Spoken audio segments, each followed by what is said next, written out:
yang ada dalam pikiran saya, lah sebentar lagi kalau saya stroke, anak saya masih kecil tuh. Iya. Ini anak sama siapa nanti? Jadi kalau dibilang umur 50 hanya boleh jalan aja, enggak, tergantung pondasi yang udah ada dalam badan kita.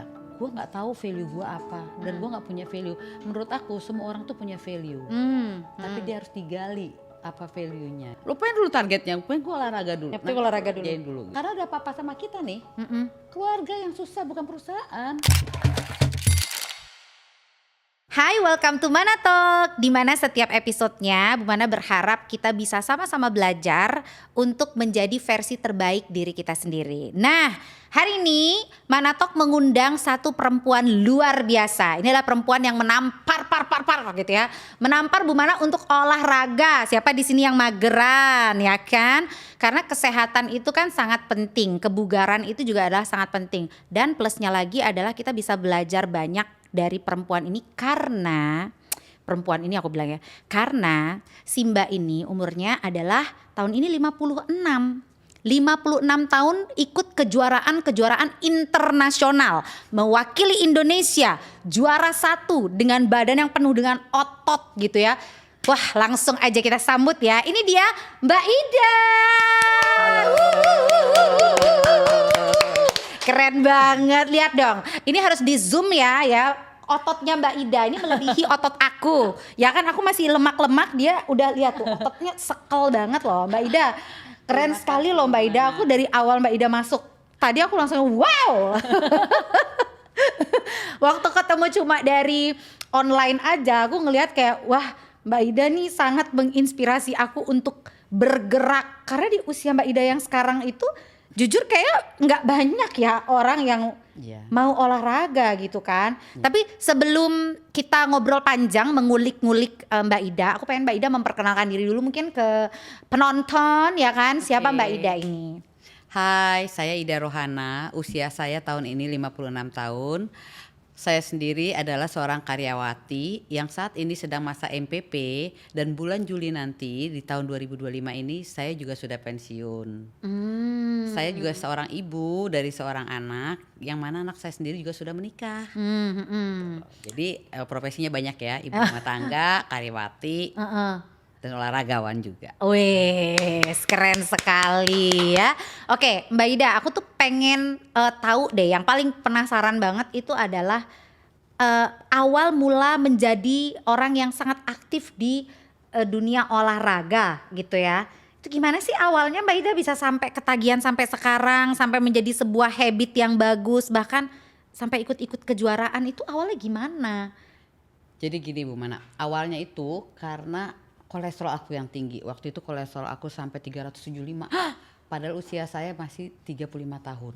35 tahun? 35 tahun, kolesterol 375. Gila. Itu Mbak Ida kenapa suka makan? Ternyata selain genetik ya, pola hidup saya nggak pernah olahraga.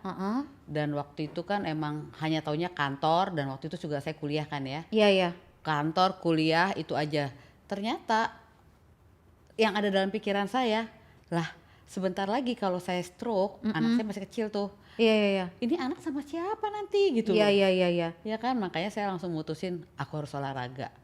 Dan itu awalnya emang berat ya. Kenapa? Karena harus saya bayar dengan waktu. Waktu saya yang biasanya bisa tidur-tiduran di rumah, dipaksa nih badan untuk pergi ke gym. Pertama-tama tuh saya langsung masuk gym ya. Dipaksa untuk pergi ke gym untuk berolahraga. Yang ada di kepala saya yang bagaimana saya memaksa diri saya itu, yang saya ingat cuma muka anak saya aja. Oh, jadi itu adalah motivasi ya. Tapi bener loh, aku di gym itu juga kalau pas lagi dikasih angkat beban-beban berat ya Mbak Ida, kan Mbak Ida nyemangatin aku ya, mana kamu olahraga ya gitu kan. Itu aku pas dapat beban berat, aku inget anakku loh, bener loh Mbak Ida. Ternyata kita sama ya, sebegitu powerfulnya anak kita itu. Betul. Ya. Ibu itu mungkin ya ke anak, yang saya pikirin tuh, lah ini anak nanti nggak ada ibunya gimana ya kalau saya nggak sehat. Jadi yang saya pikirin ketika mau malas itu timbul, muka anak saya langsung berangkat ke olahraga. Wow, keren itu sekali. Benar-benar. Dan akhirnya dari itu start di umur 35. Itu kan masih nge-gym doang waktu itu. Terus gimana Mbak Ida bisa sampai ikut high rock lah, dengan beban yang 150 kilo lah, 110 kilo lah, yang gitu-gitu tuh gimana awalnya? abis nge-gym itu ya, setelah nge-gym selama 3 bulan 4 bulan emang kolesterolnya itu turun Bu Mana. Oh ya, Turun jadi 200. Tapi Oke. belum tapi belum ke yang iya, normal iya kan kan. gitu ya. Nah, saya kan nggak tahu apa lagi yang harus saya lakukan pada saat itu, karena yang saya tahu cuma nge-gym. Di nge-gym itu saya sepeda sama body pump Iya. ada kelas body pump ya, Iya, gitu iya. kan. Itu aja. Terus lama-lama saya ada personal trainer, saya ikut personal trainer ya kan. Nah, dengan kesibukan kantor yang saya pindah sana pindah sini, tetap masih nge-gym, tapi saya minta tolong dong bentuk back saya misalnya, tolong dong bentuk ini saya, shoulder saya gitu. Tetap aja nge-gym. Nah, begitu saya dipindah ke Jakarta gitu. Enggak, di Medan. Waktu itu di Medan. Pertama kali saya usia 50 tahun, saya udah mulai jenuh dengan gym karena harus pergi ke tempat gym terus ya. Iya, iya. Akhirnya saya coba untuk lari. Di usia umur 50 50 tahun Iya. baru mulai lari. mulai melari. Oke. Yang saya nge-gym itu bisa 2 jam, 3 jam sehari, merasa dirinya kuat. Lari masa 100 meter, 200 meter mau mati. Hah? Serius Mbak Ida? Ih, Aku belum ngos-ngosan. aku belum tahu rasanya lari loh soalnya. Oh ya. Wah, itu nggak bisa sama sekali. Mungkin karena usia 50 ya. Karena kan orang-orang bilang kalau udah umur 50 jangan lari deh. Bahaya buat kaki gitu ya nggak? Selalu bilangnya gitu kan. Tapi saya coba, kaki gue nggak masalah, yang masalah tuh nafas. Nafas. Oke. Coba jalan lari, ternyata bisa gitu. Jadi Oke. kalau dibilang umur 50 hanya boleh jalan aja, enggak, tergantung pondasi yang udah ada dalam badan kita. Kalau Oke. kita emang udah sering nge-gym, kita udah kuat sebenarnya kan. Oke, Kakinya udah kuat, badannya udah kuat. Ayo coba lari untuk nambah endurance. Oke. Itu Mbak Ida mulai 50 tahun lari. Iya. Terus ikut kompetisi dan ikut yang high rocks itu kapan ya dong? Pertama-tama aku ikut lomba cuma lomba lari. Lomba lari kan banyak ya. Iya, lomba lari kan sering ya. Iya. Ya yang rame-rame itu Iya, kan. itu aku lomba 5 kilo, lomba 10 kilo, half marathon, Iya. ikut kan gitu. Nah, waktu udah dipindah ke Jakarta nih, setelah lama di Medan kan saya dipindah ke Jakarta ya, Iya. tahun 2000, abis pandemi lah kemarin. Hmm. Ada dong aku lihat namanya kompetisi Spartan. Cuma aku nggak tahu di mana di sini latihannya Spartan itu. Karena Spartan itu bukan hanya sekedar lari, tapi juga ada obstacle-obstacle. Oh, oke. Ya kan, nah kebetulan aku punya temen, dia pernah ikut Spartan, latihannya di Obstacle Republic situ, tempat aku latihan sekarang. Aku ikut, dan begitu aku ikut ke situ, itu ilmu baru lagi ya, karena kita selain belajar larinya juga harus kuat, skillnya juga harus ada, karena kan dia monkey bar tuh, lompat dari sini ke sini. Iya, iya, iya, iya. Itu menghilangkan rasa takut, percaya diri, gripnya harus kuat supaya lo nggak jatuh. Kalau jatuh kan pasti cedera, ya kan? Nah, setelah itu aku ikut race itu, ternyata umur aku itu nggak ada yang ikut race dari Indonesia. Di umur Mbak Ida waktu Iya. itu. Umur Mbak Ida berapa waktu itu ikutnya? 54. 54. Iya. Itu nggak ada yang ikut Nggak ada. dari Indonesia. Nggak ada. Tapi sedangkan kalau di luar negeri, orang luar tuh lebih tua dari Mbak Ida malah ada ya? Banyak sekali mereka. Wow. 60 tahun masih jumpalitan kayak gitu kalau stand. Gila, 60 tahun? Iya, 70 tahun juga masih ada. Gua sampai, jadi dari situ aku ngelihat ternyata kecil banget ya orang Indonesia ini ya, yang terlalu mager kalau nggak pernah olahraga kayak gini gitu. Betul, betul. Itu baru dalam bidang olahraga aja ya. Iya, Ya, ternyata aku podium di situ. podium, oke. Podium itu waktu itu podium 2, podium satunya dari negara Thailand. Oke, Thailand. oke. Di Thailand ada ternyata mereka. Hmm. Nah, setelah itu Spartan udah mulai reda nih, aku lihat nih udah. Aku ikutlah 3 kali ya race Spartan, ada di Malaysia, ada di Phuket, ada di Singapura. Indonesia pernah ngadain kemarin tahun lalu 5 kilo doang larinya. Tapi tahun ini udah nggak ada lagi tuh. Nah, aku juga ikut, di situ juga aku podium. Selalu podium lah karena usia aku tuh udah jarang. Iya, iya. Kan dia diadunya berdasarkan age group. Iya, iya. Terus muncul nih Hyrox. Nah, Hyrox itu baru ada di Singapura. baru ada di Singapura. Yang di Asia ini ya waktu itu ya. Aku tertarik nih. Bedanya sama Spartan dia apa ya kalau high rocks itu? Hyrox itu benar-benar beban. Dia nggak pakai skill. Dia kan nggak jumpalitan dari satu pohon ke pohon lain, apa dari satu ring ke ring lain tuh dia. Iya, nggak ada. iya, iya. Kalau Hyrox itu dia itu selain lari, jadi dia lari 8 kilo itu dengan 8 station, terus ada station-stationnya lagi. Itu ada yang nama ski, ada yang namanya push 100 berapa kilo tuh. Ada yang namanya pull, ada sandbag lunges. Farmer's Carry itu banyak sekali ya. Nah, aku coba nih. Pertama kali nyoba di Korea double. Pertama kali mencoba Iya. di Korea. Di Korea, age groupnya 50 sampai 59 double ya. Dengan berat open. Berat open itu jadi pushnya itu 103 kilo, pullnya 78 kilo. Dah, selesai dari situ ternyata aku podium 1 di situ. Wow, itu high rock pertama kali Iya, di langsung Korea. podium 1. Langsung dapet juara 1-nya di sana. Iya. Wes keren sekali, Mbak Aida. Oke. Aku Akhirnya juga kaget tuh. uh-uh. Hadiah dari podium 1 itu dia boleh ikut World Champion. World Champion. Iya. Tahun 2024 kemarin. World Championnya diadakan di Perancis. Aku ikut di situ. Oke, gila keren banget. Dari situ akhirnya Mbak Ida terus-terusan ikut ya. Iya, Sampai yang kemarin terbaru. Iya. Baru bulan ini bukan? Aku ikut di Taipei, tapi karena aku double, aku ngambil yang pro ya beratnya ya, yang jauh lebih berat lagi. Dan teman aku double itu usia masih muda, jadi aku age groupnya mundur ke 40, 49 dan podium 1 lagi. Wow. Mbak Ida sekarang lagi persiapan juga berarti ikut lagi yang Iya. berikutnya ini yang terdekat. Tahun ini aku rencananya mau ikut 6. Aduh. 6. Iya, dalam waktu dekat ini aku akan pergi ke Bangkok. Ya kan, di Bangkok itu aku ngambil 2. Yang satu bersama dengan anak aku double mix ya jadinya ya. Untuk age group 40 sampai 49. Yang kedua double woman open itu untuk age group 50-59. Gila Mbak Ida, berarti setiap hari latihan ya? Setiap hari. Setiap hari latihan dan setiap hari Mbak Ida olahraga ya Mbak Ida ya? Ya. Setiap hari ya? Setiap hari aku olahraga dan tidak boleh dengan olahraga yang sama terus setiap hari ya. Jadi kayak lari, aku tuh harus seminggu itu minimal 30 kilo lah lari. Seminggu itu minimal 30 kilo Bun, coba ya itu ya. Kayak kita sehari aja gak ada tuh lari-lari. Lari dari kehidupan yang ada lari dari masalah ya kan. Oke, Mbak Ida, ini kan Mbak Ida tuh keren banget ya. Semua kayaknya tuh banyak sekali kompetisi-kompetisi yang udah diikutin dan terus berjalan ya sampai tahun ini aja mau ikut 6 lagi nih. Iya. Setelah udah ikut beberapa ya gitu ya. Tahun 2025. Nah, aku tuh pengen tahu tentang yang Mbak Ida lakukan ini kan namanya berarti passionnya Mbak Ida ya di olahraga, itu kan adalah passion.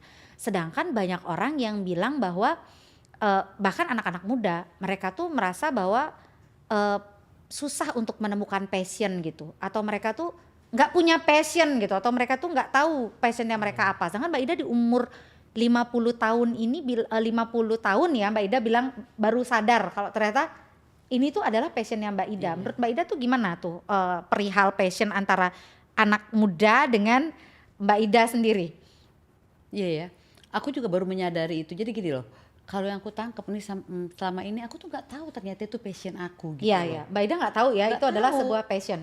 Antara passion dengan hobi kali ya. Aku bilang aku cuma hobi kali nih gitu loh. Iya. Tapi setiap hari aku olahraga. Begitu sekali satu hari aja aku nggak olahraga, merasa ada yang kurang dalam diri ini. Kayak merasa berdosa gitu nggak olahraga sehari, ya kan? Terus aku baru menyadari ini kayaknya passion aku emang di olahraga deh, aku bilang. Iya. Nah, begitu aku masa MPP itu ya, makanya begitu masa MPP ketemu sama Bu Mana. Dari situ aku merasa oh bener ini passion aku, dan ternyata passion aku itu ada value-nya gitu.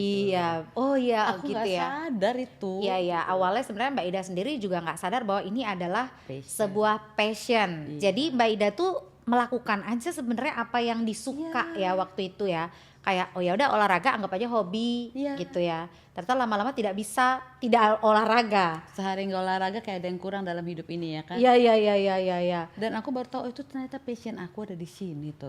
Ternyata passion. Jadi menurut Mbak Ida untuk orang-orang yang masih mungkin lebih muda gitu ya dan mereka berpikir aku nggak tahu nih passion aku atau gimana cara menemukan passion aku gitu. Menurut Mbak Ida, maka mereka harus melakukan apa Mbak Ida supaya mereka tuh juga punya passion dalam hidupnya gitu. Kalau aku bilang ya Bu Mana ya, tempat Bu Mana ini untuk melakukan aku personal branding itu udah ngebantu banget aku menemukan siapa passion aku tuh di mana sebenarnya. Itu loh. Oh, ya. Dan mungkin orang di luar sana banyak. Iya. Dia tidak tahu bahwa dia punya passion itu. Ini kan karena Bu Mana yang menggali. Oh iya ya gue punya passion ini ternyata. Dan yang selama ini aku merasa itu gak ada apa-apanya kok, semua orang juga bisa ngelakuin. Ternyata enggak loh, ternyata itu ada value-nya. Ada banyak orang yang merasa bahwa itu adalah sebuah hal yang sepele kali ya. Kayak itu mah cuma kegiatan hari-hari doang, biasa, nothing special gitu ya. Tapi ternyata begitu itu kita tahu itu adalah ternyata passion kita. Bahkan sekarang Mbak Ida banyak brand yang minta kerjasama, endorsement ya. Di saat sekarang ini ya, di saat Mbak Ida malah gini ya di saat Mbak Ida tuh lagi persiapan masa pensiun, ya kan? Makanya aku bilang kok ada ya gitu loh. Jadi bukan harus ada yang ngebantu diri kita tahu di mana kita punya value dan kita di mana punya passion. Ada orang yang merasa gini, gue nggak tahu value gue apa dan gue nggak punya value. Menurut aku semua orang tuh punya value, tapi dia harus digali apa value-nya gitu. Nah di tempat Bu Mana nih yang benar-benar ngebantu banget. Ya ampun, luar biasa aku loh sih ya. nggak bisa ketemu kalau nggak ada Bu Mana. Mbak Ida nih emang dianya aja sih sebenarnya yang bervalue ya. Kalau menurut aku emang Mbak Ida yang sangat mungkin karena Mbak Idanya merasa itu biasa aja, tapi ternyata menurut orang lain itu adalah sebuah hal yang sangat luar biasa. Karena ketika aku pertama ketemu Mbak Ida pun aku langsung ngerasa kayak wow gila ya gitu. Di umur segini dengan power yang sebesar itu gitu ya, itu kayak menurut aku itu aja tamparan membuat aku langsung ke gym kan. Aku langsung hire PT, aku langsung nge-gym dan aku langsung bilang sama Mbak Ida aku udah nge-gym loh sekarang. Terima kasih loh Mbak Ida loh ya. Udah berasa nggak badannya? Berasa lebih ringan, shape-nya juga lebih dapet gitu ya. Nah jadi kalau menurut aku tuh gini, dari Mbak Ida sendiri sebagai seorang perempuan ya, seberapa penting kita harus menjaga kayak kesehatan, kebugaran, kemudian menjaga berolahraga, berlatih fisik gitu loh, Mbak Ida. Itu sepenting apa sih Mbak Ida? Dan kan banyak orang yang bilang, aduh udah telat, tapi kalau udah umur segini ya baru mulai masuk nge-gym atau baru belajar olahraga gitu, kayaknya ya udahlah nggak usah gitu. Menurut Mbak Ida gimana? Nggak ada. Kalau menurut aku ya, perempuan itu sebenarnya tonggak dalam rumah tangga, tonggak dalam keluarga. Itu perempuan. Kalau ibu udah nggak ada tuh rumah tangga tuh udah kayak nggak ada rasa deh, udah nggak ada apa, ada yang kurang lah. Betul. Jadi dia harus kuat, ya karena untuk kuat itu ya salah satunya adalah olahraga. Bukan hanya kuat fisik, kuat mental juga. Tapi olahraga itu ngebantu kita untuk kuat dalam mental kita. Wow, olahraga kuat dalam mental. Gimana tuh Mbak Ida contohnya? Kalau aku ngerasanya gini, ketika ada gimana ya, ketika aku ikut race ya, ketika aku ikut race itu kan ada rasa takut, aduh gue bisa nggak ya? Iya. Ternyata ketika aku jalanin aku bisa, mental aku itu jadi lebih kuat gitu loh. Kan mental yang benar-benar harus kalau race itu, yang harus benar-benar ditimpa banget kan, ngelihat lawan kita gede. Betul ya. Kan? Udah ciut duluan ya nggak? Betul. Ternyata begitu aku ikutin, mental aku tuh lebih struggle lah gitu loh.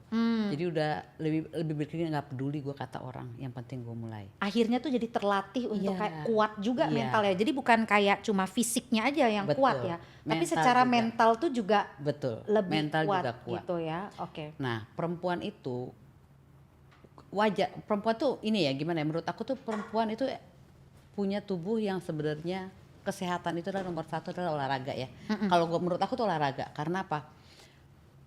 Lo cintailah dirimu sendiri. Mencintai diri sendiri itu kan gimana caranya biar aku sehat, biar aku tetap cantik, biar aku langsing ya kan, pasti olahraga. Dan gak ada kata terlambat, mau umur berapapun juga memulainya kok. Oke, ya.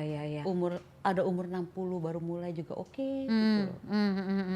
Yang penting mulai aja. Yang penting mulai aja dulu ya. Mungkin yang bisa dicari awal itu adalah apa yang bisa memotivasi kita untuk konsisten olahraga ya. Karena kan Mbak Ida tadi ada sempat bilang, aku tuh tergerak untuk datang ke gym ketika aku inget muka anak aku.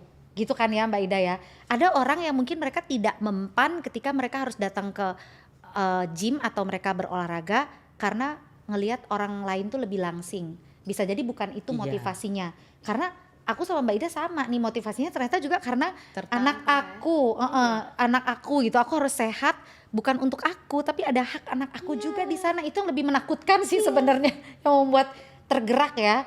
gitu. Oke. Itu pertama ya kalau dari motivasi. Nah, aku terus juga melihat ya, Mbak Ida itu kan punya anak yang umur berapa ya, Anes? Anu sekarang umur 33. 33 tahun. Dengan badannya juga yang kotak-kotak dan dia juga ikutan Iya, ikut kompetisi. iya. Dan Mbak Ida malah yang bulan depan kompetisinya bareng ya. Iya, Kalian couple gitu ya Iya. jadinya gitu ya. Nah, Anes pun juga menjadi role modelnya tuh justru Iya. adalah Mbak Ida ya. Iya. Dia jadi ikut olahraga gara-gara Mbak Ida. Iya. Itu Mbak Ida emang nawarin apa emang anaknya memang mau sendiri apa bagaimana gitu? Dia memang mau sendiri. Dia ketika lihat mamanya rajin olahraga, akhirnya dia ikut kan. Dia ikut, kita satu tempat gym lah tempat itu. Baru habis itu aku lihat dia mulai lebih rajin lagi. Nah sekarang lebih parah lagi, dia lebih parah dari aku olahraganya. Oh iya? Dia bisa abis nge-gym padel, abis itu dia lari, abis itu padel lagi. Gila. Itu lebih banyak lagi dia olahraganya dia. Yang aku pengen tanyain juga adalah tadi kita ngebahas tentang cintailah diri sendiri. Tadi kan Mbak Ida bilang gitu ya Mbak Ida ya. Tapi banyak loh orang yang ngomong kayak gini. Biar aja gue gendut gitu misalnya, atau biar aja aku kayak begini nggak olahraga atau gimana. Itu kan cara aku mencintai diri aku dan menerima apa adanya. Tolong ditanggapi Mbak Ida. Emang ya beda-beda ya. Ya. Orang mencintai diri sendiri itu beda-beda. Ya kalau ada orang yang berpikiran begitu, itu kan yang pertama tuh Bu Mana, cintailah dirimu sendiri. Baru cintailah keluargamu, ya kan? Ya. Cintailah anakmu. Oke, biarin aja aku gendut, yang penting kan gue happy. Ya. Berarti emang dia mencintai diri sendirinya, modelnya seperti itu gitu. Ya. Jadi standar mencintai diri itu memang beda-beda. Kita nggak bisa nggak bisa bilang bahwa oh, berarti itu salah cara Ya. kamu mencintai diri sendiri gitu ya, Nggak maksudnya bisa. Mbak Ida ya. Oke. Tapi yang kedua, siapa lagi yang harus cintai? Oh keluargaku. Ya kan kayak kita kan cinta mati sama anak ya. Mau bayar harga waktu kita, mau capek-capek olahraga hanya gara-gara kebayang muka anak gua. Buset, masa dia sekolahnya nanti nggak selesai gara-gara gua nggak ada, itu satu. Masa dia mau jadi apa nih kalau aku nggak ada? Pasti kepikiran itu kan, itu yang aku pikirin dulu, ya kan? Makanya aku bayar harganya ya dengan cara olahraga, makan yang dikurangin santan. Waktu itu aku begitu caranya. Jadi intinya Mbak Ida menganggap bahwa ya setiap orang itu punya cara berbeda. untuk mencintai diri mereka itu berbeda-beda. Iya. Tapi yang kita mesti pikirkan juga adalah ketika kita mencintai diri kita sendiri, jangan lupa juga ada keluarga yang Iya. harus juga Yang kita kita cintai cintai. dan mereka juga mencintai kita ya. Iya. Mereka masih membutuhkan kita gitu ya Mbak Ida ya. Betul. Karena nggak bisa kita samain sih mencintai diri sendiri itu ya. Bener yang Bu Mana bilang, ada orang yang biarin aja, gue kan happy dengan cara makan kayak gini, mau diapain gitu ya. Oke, baik. Tapi sebenarnya kita kan dikasih tubuh yang sempurna sama Tuhan ya.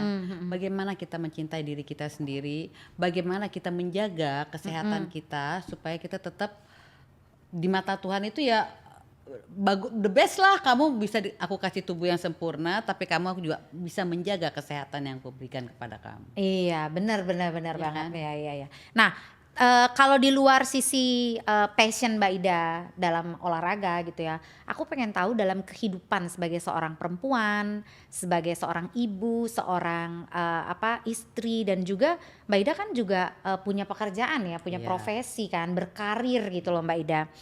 Nah, pernah nggak sih Mbak Ida merasakan kayak ada fase di mana Mbak Ida stuck mungkin dalam kehidupan atau apa gitu, ada nggak kalau dari sisi sebagai seorang perempuan nih, jenuh, stuck atau gimana gitu? Kalau dari sisi kehidupan, Bu Mana terus terang aku nggak pernah merasa stuck. Wow, keren sekali loh. Gimana itu caranya biar nggak stuck begitu ya? Udah capek kali aku olahraga ya, jadi udah nggak mikirin tuh yang namanya stuck udah atau ya aku merasa setiap hari itu bermakna buat aku, bersyukur dengan apa yang aku dapat setiap hari itu. Jadi aku tuh nggak merasa pernah stuck, tapi di olahraga aku pernah stuck. Aku merasa yang gue kerjain cuman segini-gini terus nih tiap hari, beban yang aku angkat cuma bisa segini-gini terus nih. Nah Nggak itu aku nambah merasa gitu stuck. ya? Iya. Oh. Jadi badan gue nggak ada yang berubah dalam tubuh aku gitu. Itu pernah aku merasa stuck. Makanya aku mulai belajar lari kemarin itu. Ya perpindahan dari gym doang ke Nambah. lari. Nambah. Ya Oke, kan? nambah gitu ya. Nambah Oke. cabang olahraga. Tapi kalau untuk dalam kehidupan enggak, Bu Man. Aku nggak pernah merasa stuck.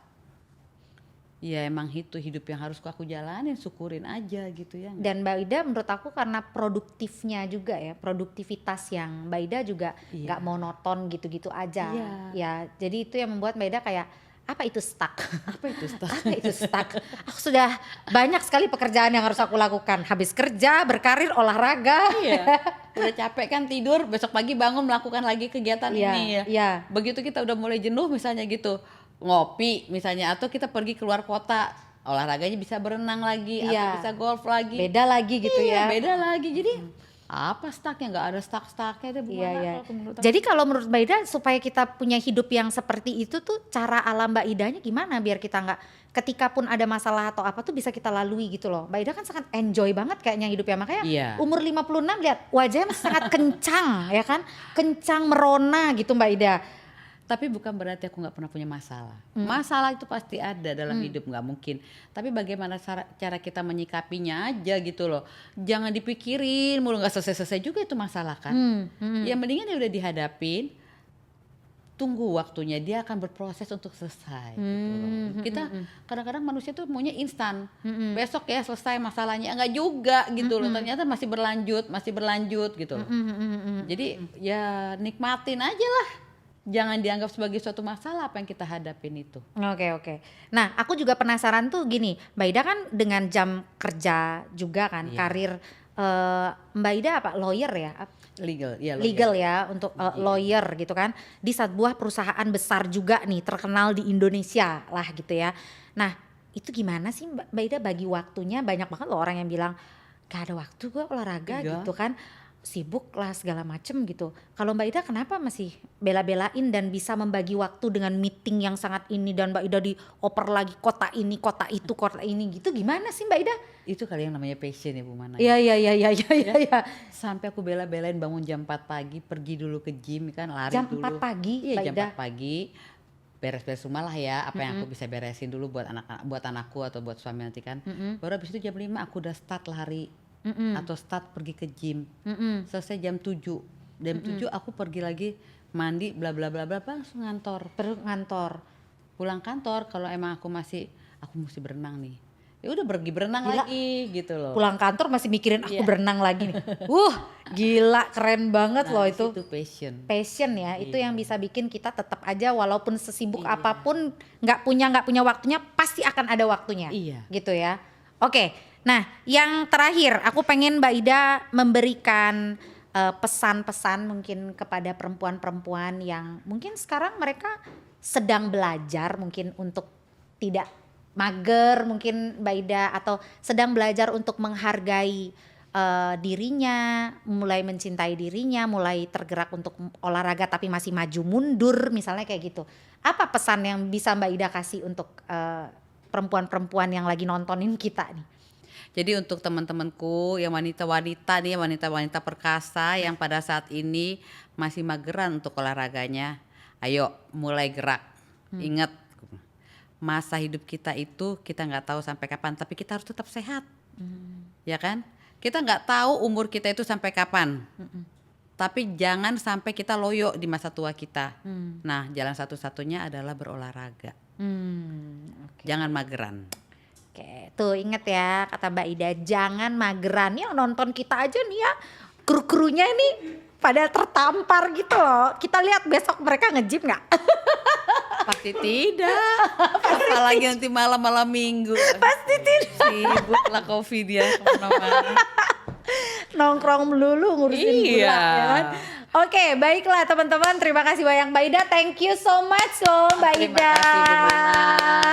Aku seneng banget Mbak Ida datang ke Mana Talk, ngobrol-ngobrol dan kayak kasih insight kepada kita semuanya bahwa kesehatan itu sebegitu pentingnya. Bagaimana caranya kita menjaga apa yang Tuhan berikan kepada kita gitu ya. Karena kesehatan itu adalah juga sebuah tanggung jawab ya. Badan kita yang dikasih sama Tuhan ini juga adalah tanggung jawab Iya. kita. Cara kita menghargai apa yang Tuhan berikan gitu ya. Thank you so much Mbak Ida, karena Mbak Ida aku jadi rajin nge-gym. Jadi badan aku mulai ada bentuknya juga. Nanti sabar-sabar biar otot kita sama ya. Oke Amin. teman-teman semuanya, nanti kalau misalnya pengen kenalan sama Mbak Ida, pengen ngobrol-ngobrol sama Mbak Ida, DM langsung biar mendapatkan motivasi dan inspirasi Yes. secara langsung, bisa langsung klik di sosial medianya. Mbak Ida mainnya di mana aja? Di Instagram ada, di TikTok juga ada, di YouTube juga ada. Wih, 56 tahun 3 pakai platformnya, oke? Baiklah teman-teman, terima kasih untuk semua yang nonton. Semoga mendapatkan inspirasi, bisa belajar bareng-bareng, dan sampai jumpa di Mana Talk berikutnya. Bye! Bye.